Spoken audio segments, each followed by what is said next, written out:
নোয়াখালী বিভাগ দিব না কেন? নোয়াখালী বিভাগ দিতে হবে।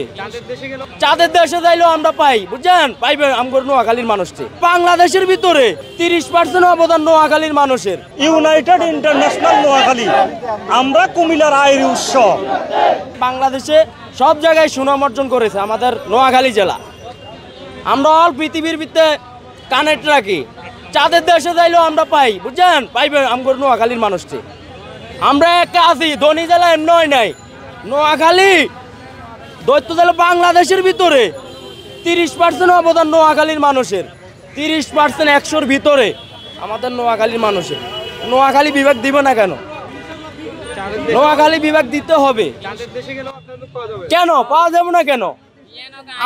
আমরা যে কোনো জায়গা, চাঁদের দেশে তো জায়গা কেনার সিস্টেম থাকতো, আমাদের নোয়াখালী জেলার মানুষ আগে জায়গা কিনতো চাঁদের দেশে, বুঝছেন? কুমিল্লার মানুষ যেসব কাহিনী করতেছে, বিশ্ব রোড বন্ধ করে দেয়।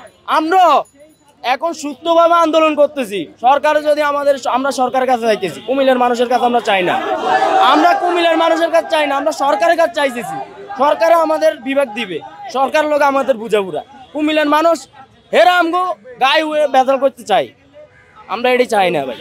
আমরা নোয়াখালীরা ইউনাইটেড ইন্টারন্যাশনাল নোয়াখালী, আমরা কুমিল্লার আয়ের উৎস। আমরা ঢাকা নোয়াখালীর যাতায়াতের মাঝখানে তাদের কুমিল্লাতে ট্রানজিট নেই।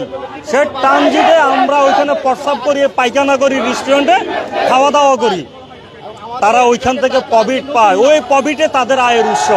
আমরা তাদের আয়ের উৎস, কিন্তু তারা আমাদের আয়ের উৎস না, বুঝছেন? কিন্তু অতএব তাদের সাথে আমাদের কোনো দ্বন্দ্ব নাই।